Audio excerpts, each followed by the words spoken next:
TMG Fam, it's your boy L. I'm back with another reaction video, man, and I'm back with the queen, and we got another guest in here today.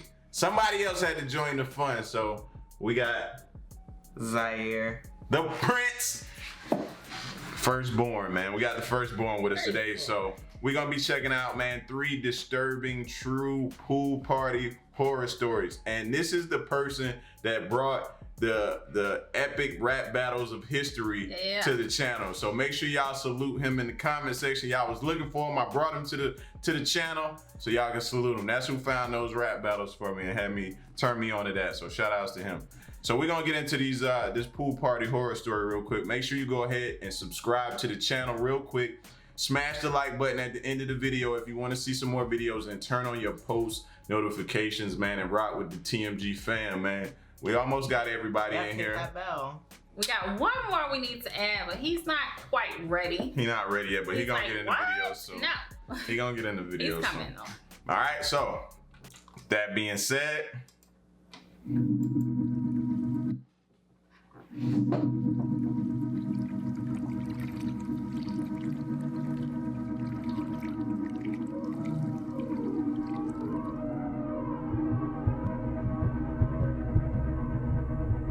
I'm 28 years old now, but I vividly remember a horrifying incident that occurred when I was a 22-year-old college student.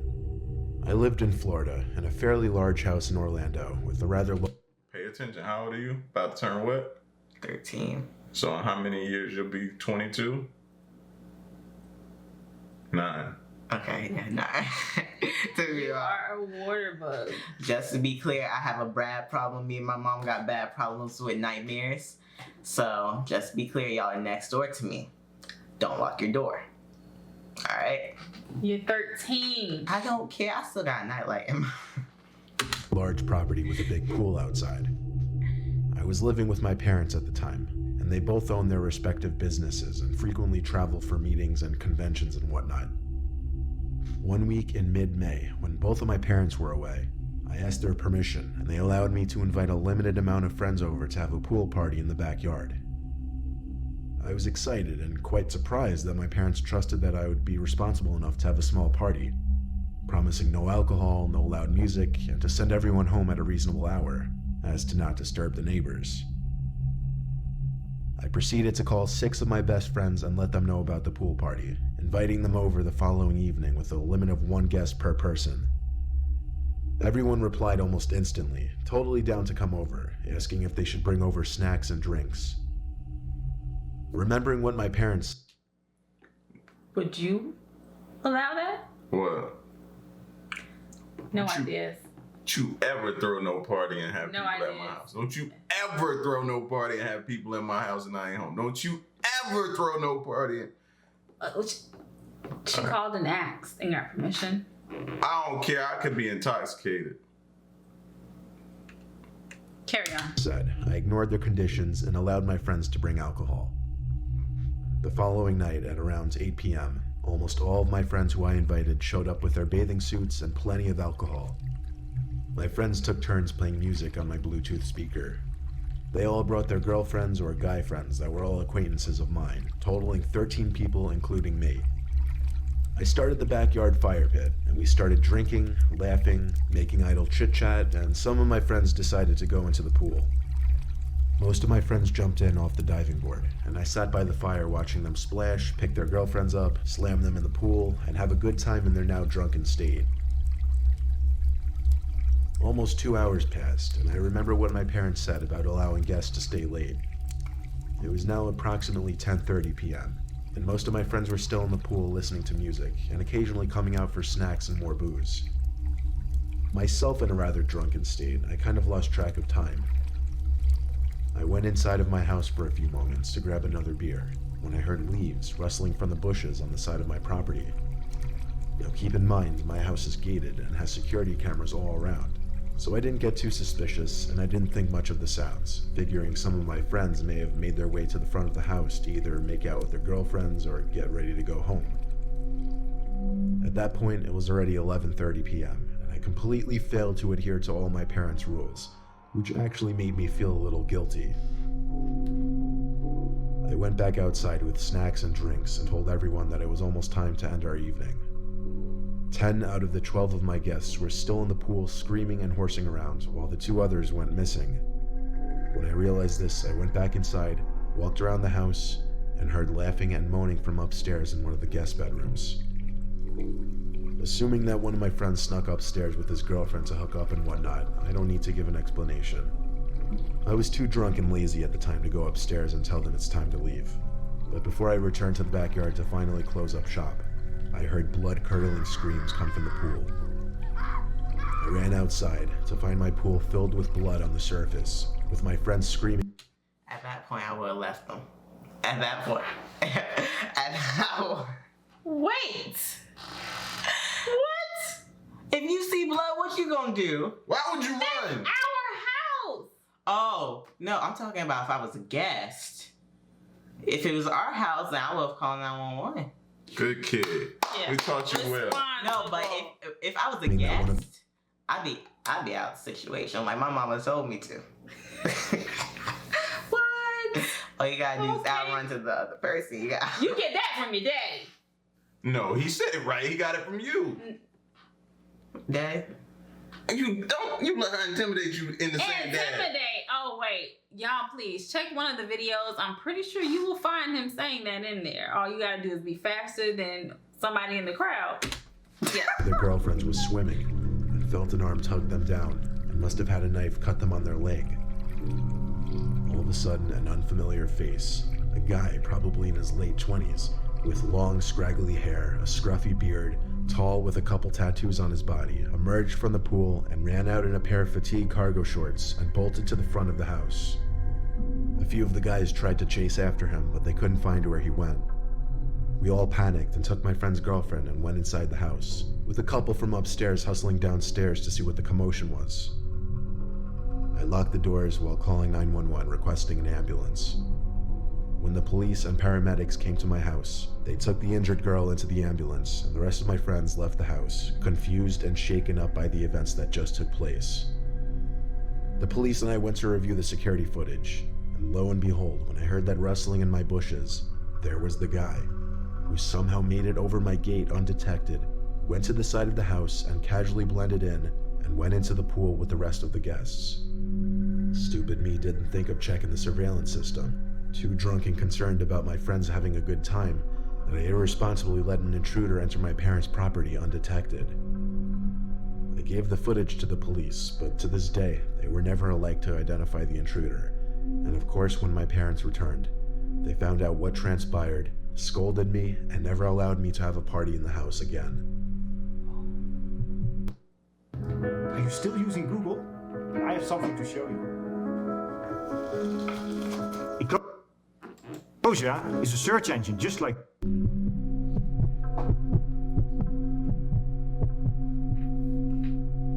I was once invited to a pool party when I was 17. One of the more popular kids in our school was throwing a high school graduation pool party one weekend where his parents wouldn't be home. The kid's name was Daryl, and he had a huge backyard with a nice in-ground pool perfect for pool parties, though most of us have big yards where we live because we're in a less congested town.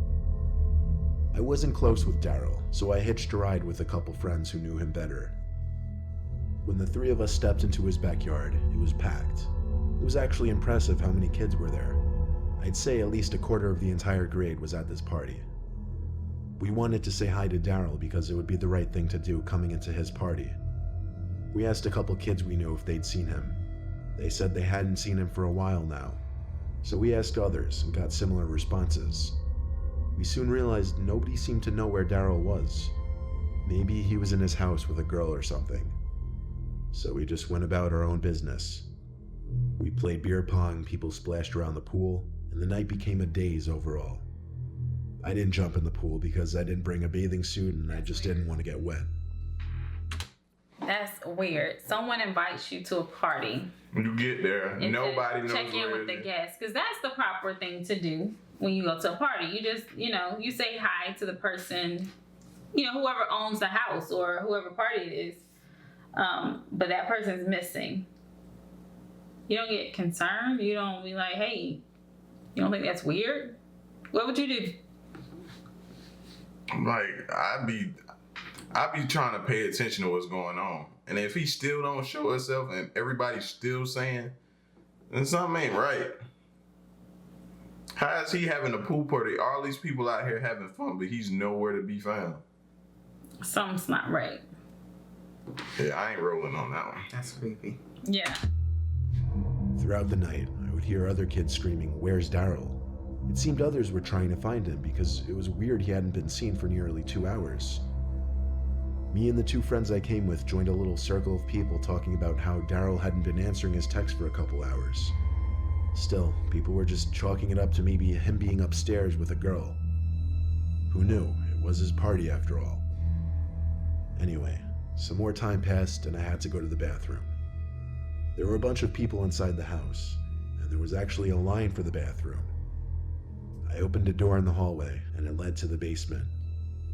My house had a bathroom in the basement, so I figured there was a chance this one did as well. I turned on the light in the basement and walked down. I started looking for a bathroom. There were only 2 doors down there, though. The first one led to a closet. There was another door on the other side of the basement. It was shut, so I went over to it and tried the doorknob. It was locked. I knocked on the door. There was no answer.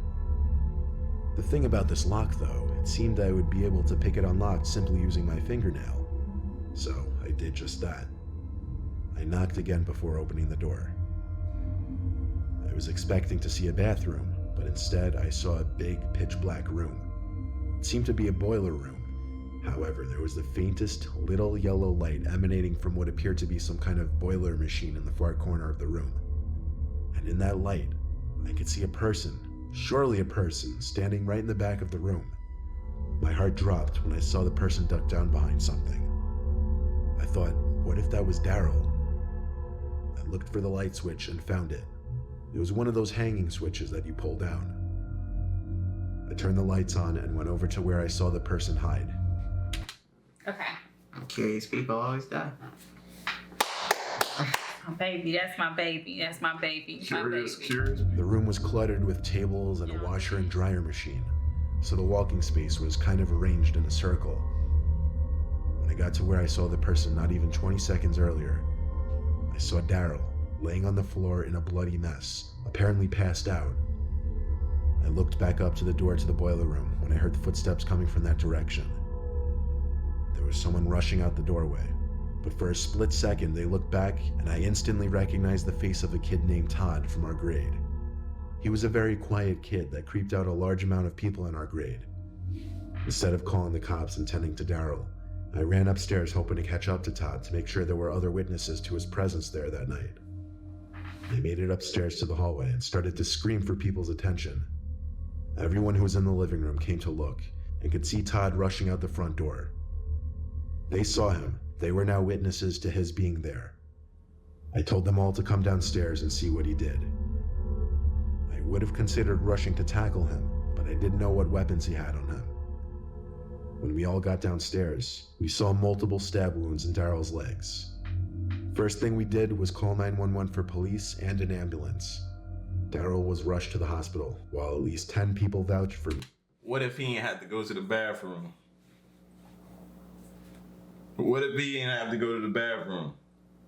He would have got away with that. That boy would be Because dead. everybody was partying. Everybody was partying. That boy had been missing for like 2 For hours. a long time. Nobody was Everybody cared. Nobody was like, cared. oh, They were having a good They time. thinking he's with a girl. He's, whatever. And that's that kind boy of was real. probably That's down kind of there. real life. Yeah. That's kind of a real life situation right now. I don't know if this story is true or not, but that's real. That can easily happen to somebody. That is scary. That's scary. That's horrible. Don't you try to be no hero. Even though that person did the right thing, because drawing attention so that other people can see him leaving. Yeah. But what if that dude turned? Like, you should have never proceeded into that room. That was bold. That was bold. Yeah, that was bold. That was a risk. Like, what if he came at you after he got done with Daryl? Now. Nobody would have found him. Nobody would have found both of y'all. Right. You know what I'm saying? Mm-hmm. You a water bug because you forever trying to go to a pool party. What's this Don't Saturday? be talking about me. What's this Saturday? No, nobody's business. What's this Saturday? You just was asking me to do what? I was gonna go to a pool party today. See? And I got one Saturday. When I saw a kid in our grade named Todd at the scene of the crime. That same night, police apparently raided Tom's house and he was arrested. I'm pretty sure he's still in jail. Not sure if they got him for attempted murder or what. Daryl is fine now, but everyone believes that Todd did what he did out of jealousy of Daryl's popularity. Todd didn't seem to have any friends in school and would often be picked on by kids in Daryl's friend group. I'm not saying Todd was justified at all, but it's scary what bullying can drive some people to do. Don't bully people. Mm-hmm. Do not bully people. I've seen that. You've heard of those cases in school, right? Mm-hmm. Bullying. Do not. Bullying is real, man.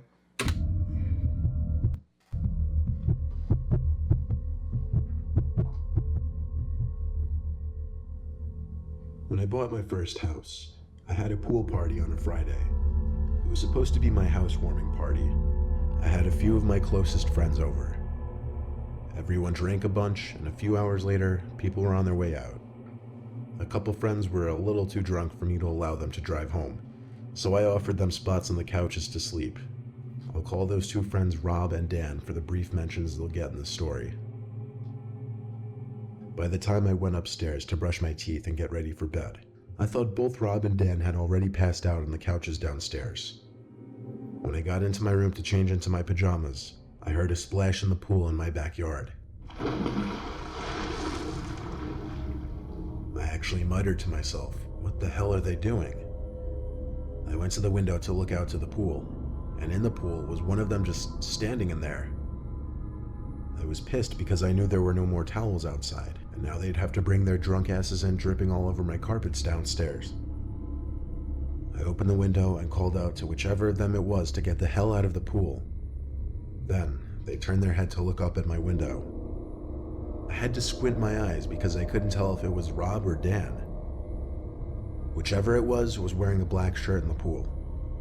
I couldn't remember who was wearing what from earlier, to be honest. But whoever it was, they just had a staring contest with me. Like, for over 10 seconds, whoever it was just looked up at my window at me. I had grown impatient with them, so I went downstairs with my shoes on. But I froze at the bottom step when I saw both Rob and Dan fast asleep on either couches in my living room. My next course of action was running to the kitchen to grab the biggest kitchen knife from my knife holder and running outside. Why? They're outside. And it's 2 against 1. I'm gonna lock the door. You don't know exactly. They're outside. Why go outside? It's a pool. I can't lock the pool. I'm gonna lock my door, and I'm basically. Look at my face. What would you do? I would lock the door. I won't wait. I would lock the door, wake them up. I ain't lying. I would You gonna get wake the up? call, and all I could do is call my parents and call 911. Okay, but you're an adult now. Because this person said that they just purchased their first home. They just purchased this home. This is a housewarming party. This is their pool. Right. Okay, I'll lock the door. I would like literally wake them up, make sure there are night shifts until morning. We gonna call the cops. Just take night shifts with a knife next to each other, barricade the room door, and then we just gonna wait till the cops get there. Because I ain't moving from my spot. Like, I ain't curious. Like my mom would say, curious people always die. I ain't going. Look what you teach him. I ain't going near that. You see problem. what you teaching him? Wait. You see what you teach him? I'm just saying. Curious people always die. No, wait. Well, first of all, she's talking about that's okay. She was talking about getting a knife and running outside to defend a pool that she cannot lock.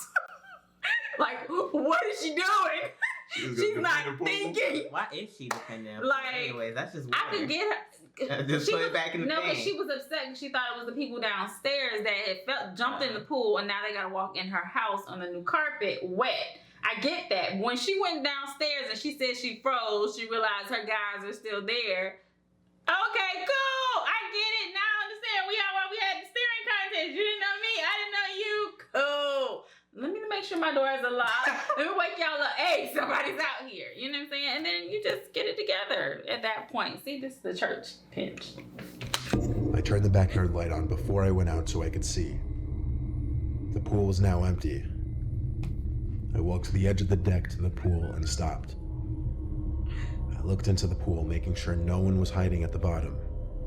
Then I looked out to the further depths of my backyard, by the trees and bushes. In one of my trees, I was 90% sure I saw someone sitting on one of the thicker, lower branches. Even with the knife in my hand, I was still way too scared to go out there and confront the situation. I went back in my house, locked the door, and shut the blind on the door. Smart. I sat in the living room on the ottoman, feeling slight comfort being next to both Rob and Dan, even though they were asleep. I sat there just thinking and shaking when I heard this. A tapping at the sliding door to the backyard. I woke up Rob and Dan now, asking the two to check the yard with me. They came to the door, took one peek outside, and when they didn't see anything, they said ignore it and go back to sleep. It was the worst reaction I could have expected from them. Someone I didn't know was out there playing some kind of fucked up game with me, and it was honestly terrifying me. At least she got some realness in her. I would This be on story the couch. is kind of weird. Yeah, because What would you do when there was no one there? Where? You saw someone in the pool, staring contest, 10 minutes, 10 seconds, right? You saw someone on the tree. You came in. Now there's no one there. honestly, Oh, they still there. In my mind, they still there. You haven't left, and if I didn't physically see you leave, you're there. You're there somewhere, and I'm not gonna rest till I know. Until the police we scoured every inch of this yard, this pool area, these trees, they need to put a full-on manhunt search until they find them. You're still there somewhere, and I'm not gonna be at ease. Period. honestly, they wouldn't be able to kill me. I would have had a seizure. I would have just had that. A seizure? I probably wouldn't figure anything. You would have just fell out. I would just, yeah. So what you supposed to do when I'm gone? Pray. I stayed up that whole night, checking my window every few minutes just to make sure no one was in my pool. I didn't actually go to sleep until the sun started coming up. By the time I woke up, my friends were already gone. I texted each of my friends who came over to confirm they weren't out there messing with me or whatever. I then went to the backyard to do some detective work. I didn't find much, but I did find a mini stepping ladder planted right in front of the tree that I was so sure I saw someone sitting in last night. I grabbed the ladder and went to go put it back in the shed. However, I stopped when I saw someone looking out the small window of the shed. It was someone I didn't know. I dropped the ladder and ran to my house to call the cops. I stood by my kitchen window watching the shed the whole time I was on the phone with the police. And at one point the door to the shed opened, and some tall, creepish-looking dude with messy, medium-length black hair and a black t-shirt and cargo pants stepped out and walked to... You know what's messed up though? He's been there the whole night. Yeah. He's been there the whole night. He could have been there the whole night, but I was just thinking she just bought the property and he's actually been living there and now she got a tenant. She got to evict him, bro. She got to evict him. Like, I need 30 days. I need 30 days. I need 30 days. You got to evict him. Like, yo, I've been living here. Like, I've been getting mail here too. Like, imagine that. You just bought the house and you got a whole tenant. Like, what the fudge? Well, didn't she say she seen two people? Be like, yo, There bro. was one in the pool stand. No, that was the same guy. Oh. No wonder he had a staring contest with her. Like Like, I this live my here pool. too. This my pool. No wonder he didn't run. Like, man, I paid He's like, first and last like, month's what rent. you mean? I just paid somebody to be here. Yeah.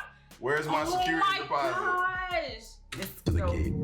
I would say it's yours. I gave the exact description on the phone, as well as to the cop who came to my door. I told the cop the whole story, but in the end, there wasn't much he could do other than write down the description of the guy. He suggested I install some security cameras and went on his way. And a week later, I'd already had a camera system installed. Oh, I thought that was it over. I was about to say, we gonna have the problem. I'm gonna have to move. That'd have been the twist. They came back and said, okay, you know, yep. Wow. Man, y'all get at us in the comment section, man. Let us know what y'all think of this video, man. 3 disturbing true pool party horror stories. Yeah. Man. Would you have went out there to actually defend your pool with a knife? Or are you like me? Call the cops. Stay in your area. Stay in your lane. Don't snitch. I didn't see anything. All I can do for you is call the cops. And have a nice day. Pretty much. Till the next reaction video, man. We out. Peace. Y'all stay solid, man. Hey. What we do here is go back.